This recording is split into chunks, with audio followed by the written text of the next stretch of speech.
Have you ever thought that social justice is working only when we make laws work? This question is vital in my professional life as a human rights lawyer in Uzbekistan and promoting social justice. So I'll tell you the story how I became a human rights lawyer in Uzbekistan. When I was 15 and was almost about to start my preparation to admission test at law school, I decided to draw a calendar of my life for 10 years. So I just sat and drew a year by calendar. So I decided that at the age of 16, when I get my passport, I will get to the law school and will get a full tuition scholarship. And of course, I have to finish the university with distinction at the age of 20 and get my first master's degree at the age of 22. And by 25, I thought I will be getting my international law degree or any sort of degree not in the country. So interestingly that I made it all by 25. So at the age of 16, I got a full tuition scholarship at law school here in Uzbekistan, in Tashkent. And then at 20, I graduated with distinction at one of the best law schools in the country. And by 22, I got my first master's degree from this university. And by age of 25, I got my second MA in politics at one of the best institutions in Central Asia. So I think it was interesting to see that my plans came true only because I was so demanding and so questioning. And of course, I was eager to see how it would work if you demand and dare to demand. Of course, when I was a kid at the age of 15, I was not thoroughly thinking and analyzing that all this, what I wrote and thought, will come true. But at the same time, I was very sure that if I put the plans, so I can get what I want to. And of course, I was all the time questioning, asking, and demanding for not only myself, but also for other people surrounding me. So I got the scholarship, I got admitted to law school, and of course I watched plenty of movies on law and dramas, and of course I was like, I had a dream that it will be so interesting to study in law school, it will be so fun. But no one told me that it's so hard. No one told me that it's hard to learn. No one warned me that it will be sometimes so disappointing, that even depressing, that you could not even learn. Your hands will be, your heart will be empty, and you can't even work or try to work to learn. So it was, something shocking to me. And when I get admitted, I thought that peer-to-peer assistance, people who surround you, and when you start speaking that it's hard, I know that there will be a help, there will be an assistance. So freshman, I'm at the university, and I remember that our library was not working properly, meaning that it was not full-time working, they had limited time open, and it was not, of course, enough for us to get prepared to classes. So one day, our principal of the university came to our class and said, hey, do you have any recommendations, or do you have any suggestions to what we can do, or any comments that you have as a freshman? And I was the only one who raised the hand and chorously say, it was, of course, fearless at that time, and say that we don't have access to library when we want to. So a few days later, I learned that our library is open without any breaks. And then we can get an access to any books that we would like to. And it was something for me very supportive, because as a student of law school, when you see injustice, it's important that you get this justice. Either it's in the judiciary system when I became a lawyer, and if we talk about the bigger sin in the country, or it's in the university level. And of course, this demand was not only for me, but it was all for the students of the university. It was for the common interest of students. Later on, I learned that in our university, we don't have a students' union. I mean, we did have a union which is very hierarchical, which has, you know, its own shape, but students would not trust and go for the counseling because students faced very different issues and problems and of course difficulties in learning process and in communication with administration, in communication with the students and etc. So we needed such a structure where students would be, you know, open to come and trust. So with my friends, me and my friends, we decided, okay, let's make one, because the administration said it's not prohibited by the instructions of the university. So we sat, and I remember that we even wrote such called charter. We wrote terms of references, let's say, what we can do, how we can act. We even had a membership fee, you know, a very small fee, just to buy a stationery, because no one in administration, you know, supported us, because they said, okay, this is something that students would play with. Time passed, and during this club, let's say, we enlarged in the number, but also we did different things. For example, we started teaching each other English language because it was challenging for us. We also started discussing some legal concept that we could not understand properly in the classes, or we were together to do homeworks and group works. So, you know, this, let's say, student union become, or let's say the community become as a student union.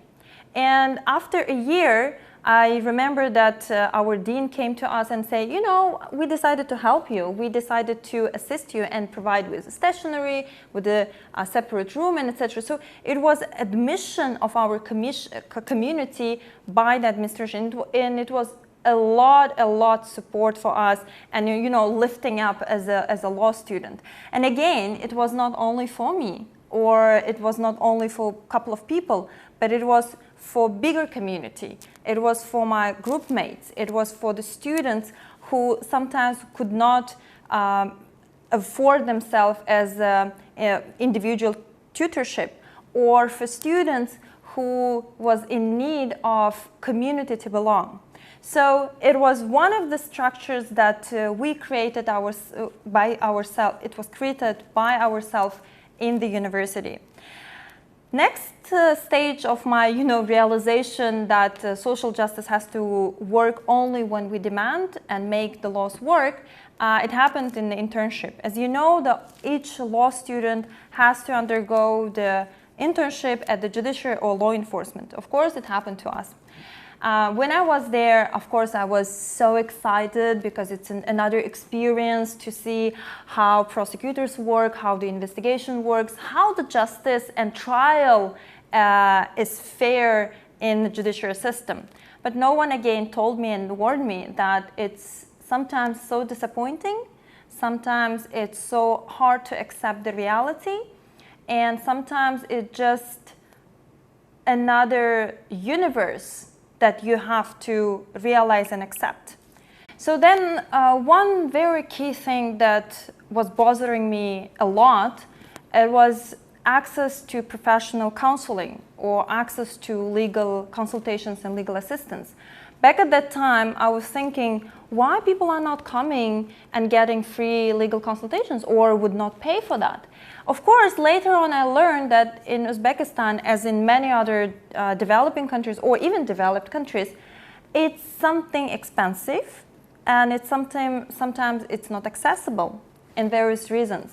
So then I was sitting in the library, was thinking about that and questioning, and then I wrote to my book, my old book, that in the future I would like to have an opportunity, like let's say organization or legal clinic, where I would provide a free legal consultations or free legal counseling, let's say.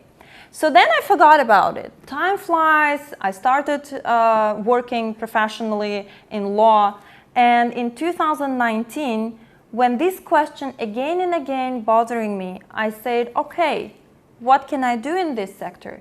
And then I started my own personal project in providing free legal consultations on social media. This is what I do on my free time, when I'm, on my free time during weekends, evenings, mornings, and etc. So whenever I have time, I'm always open to help people.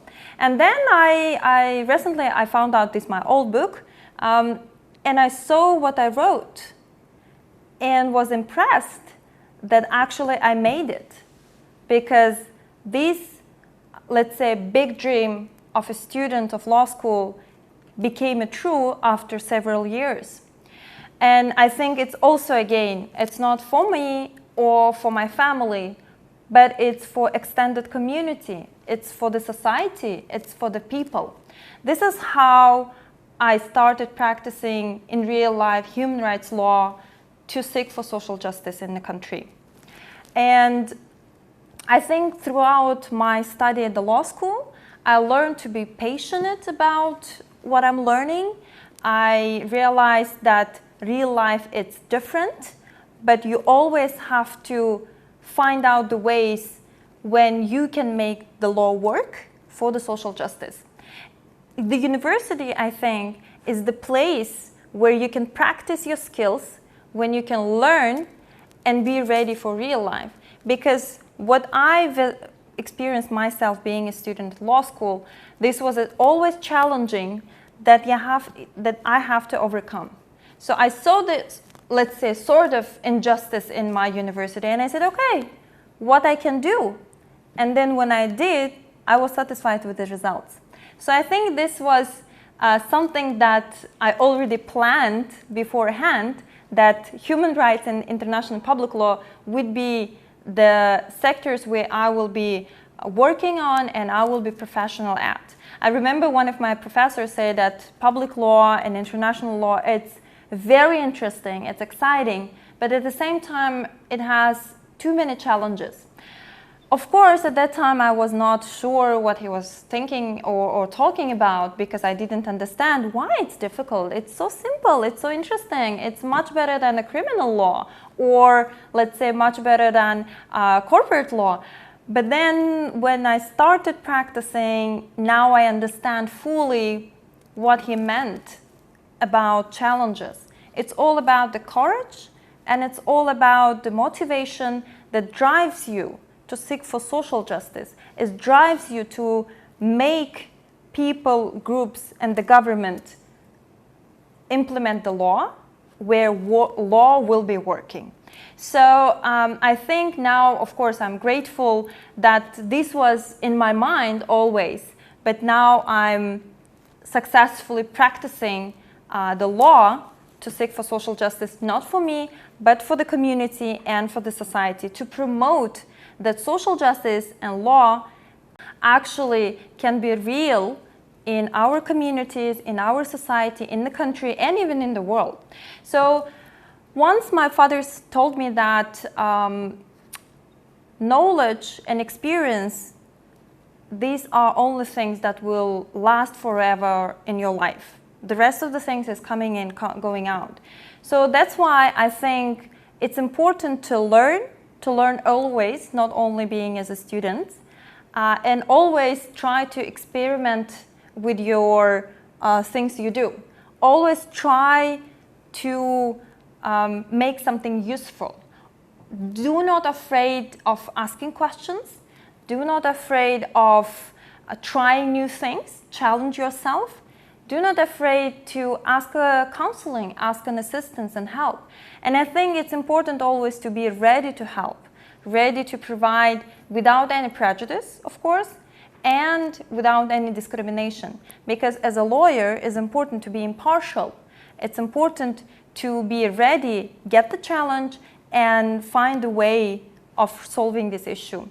That's why I stay strong, always learn, and always dream of what you're passionate about in the law, and never give up, because time will pass and then you will see that all challenges is just training and experience, and then you can get your dreams, you can get your plans realized, and then you can be the person who you think that you would like to be.